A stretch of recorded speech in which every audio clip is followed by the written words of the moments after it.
pengalaman semayang Masjid Al-Aqsa ni dia tak sama dengan Masjid Nabawi dan Masjid Bukhari. Saya tiap Ramadan saya pergi di sana bukan kerana nak melawat, kerana kita ada projek. Nanti saya nak cerita bulan projek apa yang kita nak buat. Dia kuasa semangat ribat, semangat perjuangan dan semangat jihad kuasa tinggi kalau semayang Masjid Al-Aqsa. Sebab apa tuan? Sebab sejarahnya satu. Yang kedua, dikelilingi oleh askar Yahudi. Jadi kita rasa satu macam.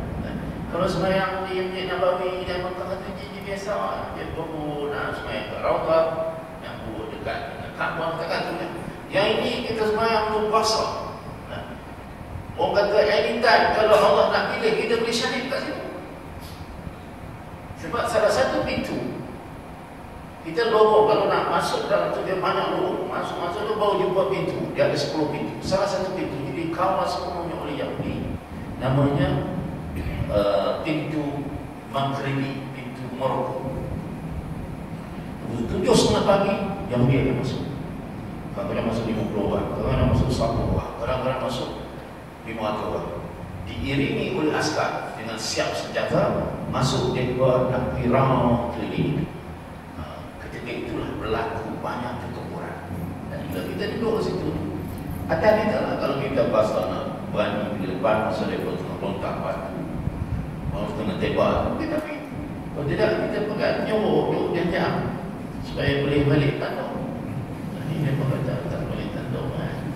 Kita pun jadi lagu tu lah. Dia pegang tiap-tiap hari. Pasal mereka ini dia intimidasi atau dia provokasi. Dia nak masuk dalam masjid, dia pakai skirt. Lepas tu dia nak masuk dengan kasut-kasut.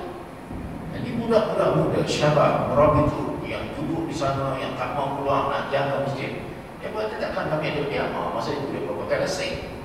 Dia lastik masa itu pula. Setiap Jumaat kawasan itu boleh menampung 500,000 orang. Semua masjid itu penuh, di luar pun penuh. Ada 452 pokok zaitun. Anak dia kau semua. Isteri anak kata, Lord, tak ada kerja. Memang tak ada kerja. Saya pergi dekat makam Nabi Sulaiman. Di tepinya ada rumah jin. Kan Sulaiman ni dia hukum jin. Dia pejabat jin, di situ ada jin. Jadi siapa di sini yang bangun duduk ditangkap. Ya, imam kata, masuk. Oh, dia kata tak apa, lain kan tidak tengok ni ada. Oh, pernah sedap. Dan kita tak berani. Memang ada jin semua dia penjaga oleh Nabi Sulaiman. Sebab itu dalam masjid-masjid itu ada tiang-tiang yang besar yang manusia tak masuk akal boleh tegakkan. Pasal dia sebatang, bukan dia DP sebatang. Jadi orang kata jin terlibat dalam membina Masjid Al-Aqsa. Baik. Jadi tuan-tuan, di sana ada 300 mastabah. Iaitu tempat-tempat ulama-ulama dulu mengajar, termasuk Imam Ghazali. Dia ada macam tapak, 30-40 orang boleh duduk, dia mengajar. Jadi Yahudi telah hancurkan semua itu, tinggal sakit bagi, dan tinggal satu saja yang saya lihat. Dia kata yang inilah tempat Imam Ghazali duduk, dia mengajar, dan dia menulis Ihya Ulumuddin separuh daripada Ihya Ulumuddin habis di situ, separuh lagi habis di Damaskus. Jadi saya nak cerita kepada tuan sikit. Suasana di Masjid Al-Aqsa ini sentiasa tegang. Dia tenang. Kalau kita pergi itu bahasanya tenang, tapi bila tengok askar dan tentera Yahudi masuk, dia boleh jadi bila-bila. Jadi ada satu kumpulan yang duduk di dalam itu, dipanggil diri mereka murabitun wa murabitat. Lelaki dan perempuan yang muda-muda tak mau keluar, masuk dalam masjid itu duduk sebelah. Makan belum ada makan, ada tak ada makan, tak ada. Masa dia kata, kalau kami keluar, masjid ini akan diambil alih. Jadi saya jumpalah seorang. Tiap kali saya jumpa dia namanya Jihad. Lepas tu dia kena tangkap, masuk dalam pejabat Tel Aviv di Israel. Siksaan yang paling ringan kalau masuk dalam pejabat Yahudi yang tu adalah letak itu. Itu paling ringan tu. Jadi bila hari itu saya sampai, saya cari budak ni pergi mana. Bapaknya dia sunat dulu masa itu pukul 11 tu lah. Saya nak pergi nak mulai di dalam. Saya tengok dia duduk kat situ, tak dapat masuk lagi. Askar tu tahan ni. Dia dah diam. Lepas tu saya tengok tangannya habis. Tak ada apa. Dia kata, "Tuan buat apa ni?" Dia kata, "Dah dapat tahan saya ni 1 tahun. Oh, tepat pukul 12 dia tak boleh tahan." Saya nak masuk. Saya kata, "Hamba ni lah." Saya pergi makan rumah dia, saya makan nasi rumah dia sakit. Rumah dia tua, dia bawa dia tak dapat. Dan sudahlah kamu dah buat, dah kerja ni kamu dulu. Dia kata, "Tak boleh." Dia kata, "Apa kat saya?" Dia kata, "Tuan, kuku saya dah masuk syurga, saya dah masuk ni." Bagi ayat tu saya tak tahu. Dia nak kata, "Apa ayat tu?" Lepas tu, dia masuk. Tepat ke 12, dia beritahu orang sebab ni suat.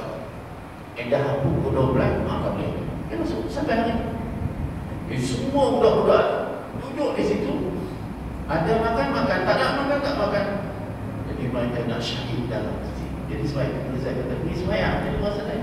Kecuali kalau orang niat nak pergi melancong, nak ramai orang kita pergi kan, ikut ejen-ejen ni lah, pergi sembahyang, pergi kakak-kakak, selfie sana, selfie sini. Ini tak pasal. Tapi kalau baki tengok anak-anak muda tu, saya tengok macam mana apa pilih batu. Plastik itu batu bukan sembarangan tu, dia pilih. Dan di hujung satu tempat dia berlatih. Dan semua itu saya saksikan menyebabkan memang masjid itu masjid untuk para syuhada. Baik. Jadi tuan-tuan, suasananya sekarang ialah parah. Yahudi sedang berusaha sungguh-sungguh. Setelah Sayyidina Abu Bakar, Sayyidina Umar bin Khattab membuka masjid itu, mengambil alih daripada Byzantine. Kemudian lebih kurang hampir 400 tahun kita pegang masjid itu. Kemudian kita dikalahkan pula oleh Richard the Lionheart daripada British. Dia perintah pula Baitul Maqdis dan termasuk kawasan masjid selama 91 tahun. Kemudian datang Salahuddin Ayyubi, ambil balik masjid itu sampai sekarang selama 7 dekad. Ya, sebab itu dia punya kisahnya sangat lama dan sangat panjang. Dan ramai yang mati, ramai yang syahid. Sebab itu kita kena tengok balik semua hadis-hadis yang Rasulullah SAW sampai pada kita ada 40 hadis sahih mengenai kemuliaan Masjid Al-Aqsa. Yang sangat tersyukur adalah hadis yang kita la tushaddu rihal illa ila salasat masajid, Masjidil Haram, Masjidil Haza, Masjidil Aqsa. Tidak aku keraskan kepada kamu, tidak aku berat kepada kamu untuk berrehlah, rehat, bukan seorang keluarga, kecuali kepada 3 masjid. Masjid Baitul Haram, Masjid Aqsa, Masjid Nabawi dan Masjid Al-Aqsa. Maimunah binti Sa'ad, seorang pembantu rumah Rasulullah SAW. Iftina ya Rasulullah, fatwakan kepada kami ya Rasulullah Baitul Maqdis. Apa dia fatwa mengenai Baitul Maqdis? Rasulullah kata, kalau kamu salat di sana kamu dapat 500 kali lebih daripada sembahyang tempat lain. Lalu Maimunah kata, kalau kami tak boleh sembahyang situ, kami tak mampu, kami tua, kami uzur, kami tak miskin, tak nak pergi, tak boleh buat mana. Rasulullah kata, hendaklah kamu hantar walau sedikit pun minyak untuk menyalakan pelita di Baitul Maqdis, di Masjidil Aqsa. Maknanya Rasulullah pesan sampai macam itu. Itu dalam keadaan masjid yang aman, masjid yang tak ada apa. Ni dalam keadaan masjid dah diserang macam ni, takkan nak hantar minyak. Lebih heran betul lah. Kena hantar mujahidin, kena hantar bantuan. Sebab saya telah mengarang satu buku bersama dengan Dr. Sharif Amin, orang Palestin. Kita buat buku yang nama Al-Quds dan Al-Aqsa. Dan kami kod kata-kata Yusuf Qaradawi telah mempertahankan Masjid Al-Aqsa. Apa dia? Sesungguhnya mempertahankan Al-Aqsa merupakan suatu kefarduan, dan bertahan di Al-Aqsa merupakan kefarduan. Menghalang Zionis dari mencemarinya adalah suatu kefarduan, dan memberikan sokongan dari segi harta untuk saudara mara kita yang cekal berjuang di sekitar Al-Aqsa adalah kefarduan, bukan wajib, fardu. Kenapa kita kena bela? Kerana projek Yahudi yang sedang segar, sedang berlaku terhadap 4 perkara.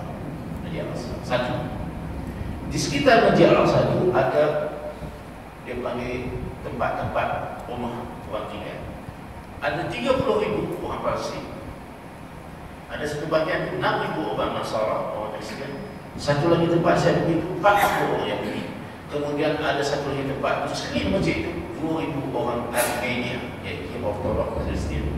Apa yang berlaku itu tuan-tuan ialah Yahudi sedang berpakat dengan beberapa orang Nasrani di situ, termasuk orang Armenia, untuk menghalau dan mengambil alih kawasan 30,000 orang Palestin Islam dengan 3 cara. Satu, kita pergi, kita tengok dia tak ada siapa di situ, walaupun orang tu pulang saja nak pergi beli sayur ke apa, dia kata tak ada orang, kami ambil alih. Bila sampai, hey, kenapa hang masuk ni? Dia kata tak ada orang. Dah, ini rumahku, tunjuk bukti. Aku duduk sini dah 5 keturunan. Tak ada sebab. Jalan. Dah betul kan? Yang ketiga, mereka beli. Jadi banyak orang pasti pun yang miskin-miskin. Ada yang kuat imannya, kamu bagilah juta pada Quran, tidak akan keluar. Tapi banyak yang tak ada pilihan, dia terima. Ada 2 orang adik-adik, orang Palestin yang menjual rumah yang sangat strategik. Akhirnya Allah tunjukkan balasan. Kerana terlalu inginkan keuntungan besar lumayan, seorang ditembak oleh orang Palestin, seorang lagi lari, abangnya lari ke Jordan, kemudian mati di Jordan. Tidak ada kubur yang mau terima mayat. Akhirnya terpaksa tanam di tengah-tengah padang pasir. Jadi mereka berdiri, mereka semawa tuan-tuan, macam kita orang Melayu kan, tak bayar saja pergi orang Melayu. Nampak air mahal, sewa 1,000 mari, tak banyak 5 10,000, sat. 100,000, baik. Habis tak ambil. Jadi Palestin jadi macam tu. Yang ketiga, mereka guna cara undang-undang mengatakan kamu tidak ada kerakyatan di sini. Walaupun mereka kata ini ada kerakyatan, mereka batalkan kerakyatan dan mereka nak ambil alih. Jadi tindakan pertama ialah bersihkan orang Muslim di sekitar itu, berniaga, rumah, bersihkan.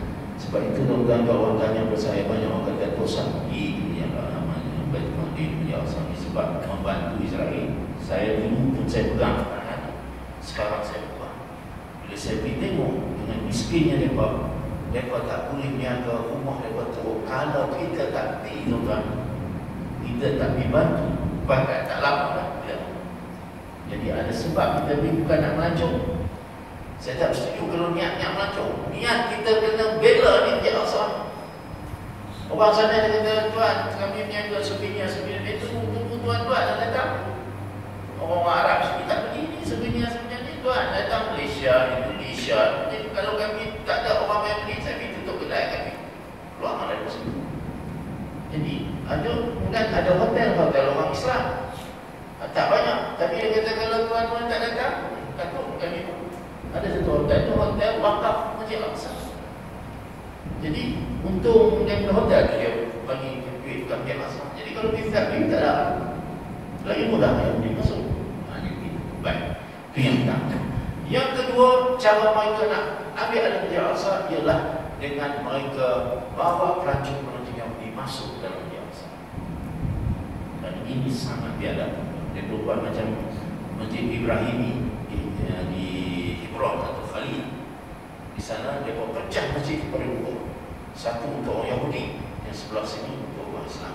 Orang Islam 35%, 65% orang Yahudi ambil. Di situ ada kubur Nabi Ibrahim. Kubur ni tuan-tuan, tanya Ustaz Nabi, dia beza dengan makam. Kita di sini bagi sama sekali. Di sana makam maknanya orang yang bermasyarakat dekat situ lama, tapi dia mati tu dia berkata dekat situ. Tapi tempat mana kita tak tahu. Dia pun makam. Makam Nabi Ayub ada semua, Nabi Yunus ada semua. Tapi ada kalau makam tu panjang daripada tiang. Apa jadi panjang orang sampai. Kita berbalik cerita orang dulu orang panjang. Kalau bawa sini tak payah lekor dari Borneo. Dia bukan tu, dia cerita dia mati tadi. Tak. Dia mati tadi. Tak jadi banyak. Tapi betul ke jasad ada situ? Tak ada. Yang ada jasad baru panggil kubur. Nabi ini dua saja yang ada jasad. Satu Rasulullah SAW di Madinah, itu memang ada jasad dia. Dan satu lagi Nabi Ibrahim dengan Siti Hajar di situ. Jadi yang itu Yahudi telah ambil alih. Dia nak ambil alih sama macam dia ambil alih di masjid Ibrahim itu dengan Masjid Al-Aqsa. Dia nak buat begitu. Jadi itu satu lagi cara. Dia nak belah masjid kepada dua. Yang ketiga, apa yang nak buat? Dia gali teruk daripada bawah. Tuan-tuan, kalau tuan-tuan ambil buku ni lagi, ambil kena buhlah duit, ambil saja. Ni jenis beri umur aku punya. Ambil tabung ni RM10. Ni kita buat ni dengan kala, dengan maklumat, dengan peta semua dah. Niat untuk nak derma RM10, aku nak derma kepada tabung Masjid Al-Aqsa sebab saya akan pergi bulan 2 ni saya akan pergi. InsyaAllah saya nak ajar semua. Biar secara sedap saya tadi dia bersyarat dengan kertas ingat untuk baca dia. Bila pergi itu kita rasa ni. Dia berbuh teruk tuan-tuan. Dia nak jatuhkan atas nama nak dia panggil museum lama nak tengok bawah. Niatnya nak jatuhkan. Mula yang dia nak jatuhkan di mihrab Masjid Kibi dekat tu ada mimbar. Mimbar tu mimbar Salahuddin Ayyubi dulu. Dibakar oleh yang dipanggil Kristian Yahudi Australia ni. Dia buat lain semacam yang saya. Jadi saya terus naik kat situ. Memang tu Imam kata mana produk iblis. Kadang-kadang bila saya bayang tuan-tuan tegak. Masa dia bunyi kat bawah. Saya kata ish saya ni mampu aku jalan tu. Dia kata nak buat macam mana kami tak boleh nak tahan. Masjid ni tinggal paling-paling 2 tahun. Kalau dia siap semua kiri kanan, dia bertemu lah terung tu. Bibar macam tu. Jadi itu satu lagi cara. Cara lagi mereka nak merosakkan Masjid Al-Aqsa ni ialah dengan mereka menyekat orang-orang muda untuk masuk. Sekarang 55 tahun ke atas baru boleh masuk. Jadi dengan itu mereka nak sekat orang Islam dapat semayang. Yang ketiga, ada 2 ma'had di situ. Ma'had hadis syarif, ma'had Quran. Kita biaya. Mereka sedang rombak. Satu, mereka tangkap pelajar-pelajar di situ. Yang kedua, mereka tangkap guru di situ. Kemudian mereka rombak kurikulum di situ. Semua ayat-ayat yang ada sebut Yahudi itu buat. Itu saja yang mereka benarkan. Jadi dalam pendidikan mereka buat, dalam fizikal mereka buat, dalam masa nak masuk mereka sekat. Inilah yang dipanggil Pengyahudian Masjidil Aqsa. Dipanggil Judaization. Dia Yahudikan semua. Nama-nama bangunan dia tukar. Semua budaya dalam tu dia tukar. Jadi akhirnya status Masjid Al-Aqsa semua tidak ada lagi. Status yang asal untuk umat Islam. Dan doakan baik. Saya ingin pergi sikit lagi. Bila Ustaz sebut tadi Donald Trump, dia sebut Donald Trump. Tanya Donald Trump, kenapa dia sebut itu? Siapa buat ada sebuku ni? Dan tanya apa dia istihad? Dia istihad bahawa Jerusalem atau Baitul Maqdis dijadi ibu negara Israel. Sekarang ibu negara Israel adalah Tel Aviv. Dia kata US sekarang bersetuju dan mengiktiraf bahawa ibu kota Israel sekarang ini ada Baitul Maqdis. Ini perancangan jahat. Kenapa zaman Bill Clinton dia tak bagi Islam? Kenapa zaman George Bush dia tak bagi Islam? Kenapa George W. Bush tak bagi Islam? Kenapa Obama tak bagi Islam? Kenapa Donald Trump tiba-tiba Islam? Tak mana ya? Apa sebab dia bagi Islam? Mari saya berikan cerita. Tuan-tuan, ketika King Abdullah Saudi meninggal dunia, maka diambil alih oleh Raja Salman. Semua orang kata bagus, nampak dia, nampak alim, nampak jaga. Tapi rupa-rupanya bukan dia. ada pakatan, yaitu Saudi memang tidak suka dengan gerakan ikhwan muslimin yang bertapak di negara Arab, terutama Mesir. Dan Saudi juga tidak suka dengan perjuangan Palestin yang nama Hamas. Ya. Jadi gerakan ini dia kata akan mengancam kedudukan kami sebagai raja-raja. Yang adalah kerajaan autokratik yang bersifat kesultanan. Jadi macam mana nak buat bila kebangkitan Arab berlaku di Mesir, di Tunisia, di Libya, di Yaman, maka mengatakan kita mesti sekat, takut nanti gerakan ikhwan semakin kuat. Jadi apa yang dibuat bila Mesir jatuh Muhammad jatuh Mubarak, Husni Mubarak, naik Dr. Muhammad Mursi, Saudi telah hantar duit 6 bilion USD kepada Fatah Sisi, kamu bagi tempoh 1 tahun jatuhkan 6 bilion. Projeknya nak jatuhkan Muhammad Mursi, jatuhlah 1 tahun. Ya. Kemudian tengok pula gerakan-gerakan yang lain seperti Hamas di Palestin, itu buat mesti ditekan. Masa itulah US datang masuk dan mengatakan sekarang kita pergi. Kamu nak jaga kamu punya kuasa? Ya, sekarang mari kita kira. Ini cara, iaitu kita mesti sekat perkembangan gerakan-gerakan Islam. So apa yang buat tuan-tuan? Berbincang dengan mereka. Lalu Saudi kata, Raja Salman kata, tak apa, aku akan jemput semua pemimpin-pemimpin negara Islam OIC datang ke Riyadh. Kamu turun Donald Trump, kamu syarat. Semua pergi tuan-tuan. Raja Salman call kan, sebelum Raja Salman datang ke Kuala, dia datang ke Malaysia, betul? Betul kan?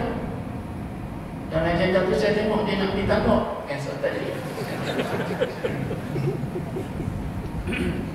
Bagilah tanpa kali dan 4,000 kota haji. Allah melelesnya tu, alhamdulillah. Tanpa tu ya. Lepas tu dia buat institut Salman di Kuala Lumpur. Tak mana saya tak tahu, bagi berapa bilion. Lepas itu dia bagilah projek-projek pembuatan. Okey, Islam. Kemudian dia pergi Jokowi, dia pergi ke Jakarta, pulang lagi. Kemudian bila sampai masa Donald Trump dipanggil, semua orang kena datang.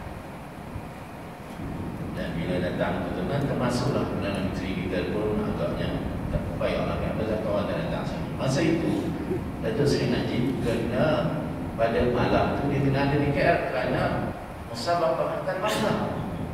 Jadi aku turun dan dia pun kena ada lah bersama. Tapi dia kata tak payahlah belajar besar lagi yang studi saya pergi. Jadi dia pergi. Donald Trump pun bersyarah, kita kena hancurkan gerakan pengganas Islam, Islamic terrorism. Istilahnya yang tidak ada seorang pun yang bangkit protes atau melawan kenyataan itu melainkan Tayyip Erdogan. Saya datang keluar. Dia kata tak mau dengar. Jadi tuan-tuan, terbangkanlah semua. Erdogan apa nama Donald Trump pun datang dirinya dengan 25 ahli keluarga dia. Dia pun nak balik daripada itu. Dia pun nak pergi ke Israel kerana Donald Trump nak isyaratkan sokongan ke Israel. Raja Salman kata, tunggu saat aku nak bagi kamu hadiah pribadi.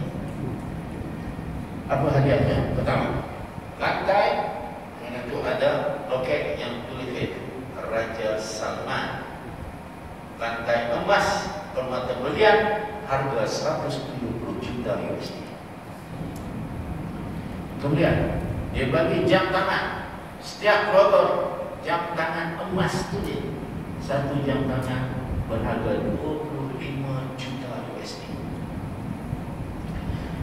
Tak cukup tu, dia bagi pedang bersalut emas dan berlian 25 kg. Harganya 100 juta. Kemudian tak cukup lagi, beri pula kapal yacht, dipanggil kapal orang mewah lah. Kapal orang yang dilangkaui saya. Oh, ini bukan sembarangan kapal. Ada 80 cabin, ada 20 dia panggil suite. Ya.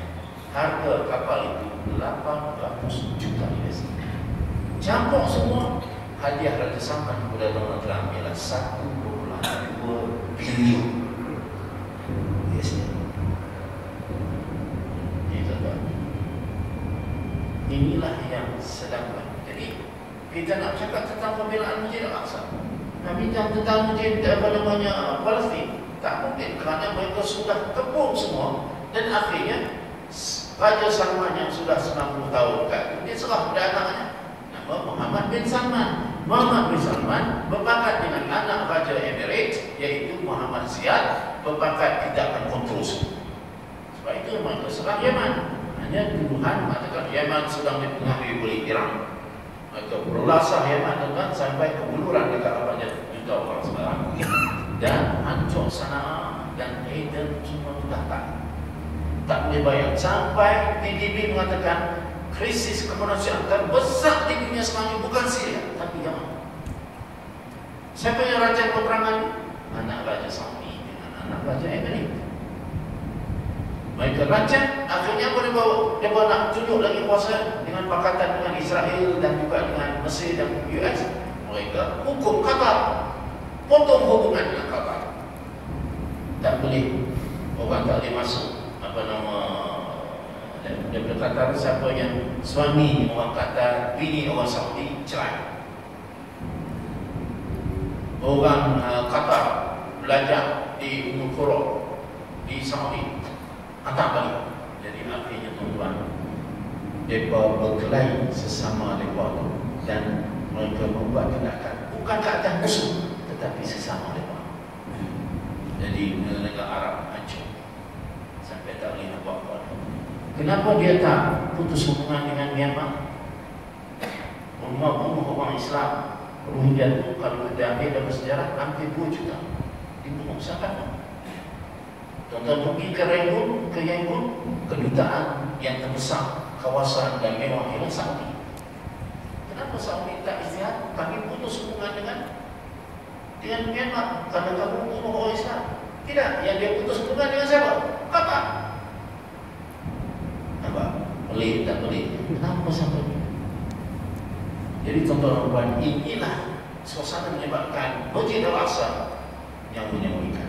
Saya jumpa dengan imam itu, dia kata, tuan, kami usahakan lagi masjid ini kepada umat Islam, kami tak punya. Bulan Julai itu dia berkepuk 12 waktu tidak kedengaran azan daripada Masjid Al-Aqsa. Kerana tentera Israel telah mampas semua mic, semua dia tangkap semua imam-imam itu, terpaksa dia buat demonstrasi semayang di luar masjid. 12 waktu tuan-tuan tidak kedengaran azan dan Masjid Al-Aqsa. Dan ini kenapa mereka boleh buat? Kerana berkaitan dengan Arab. Kalau dulu British guna Arab, sekarang Arab digunakan sekali lagi oleh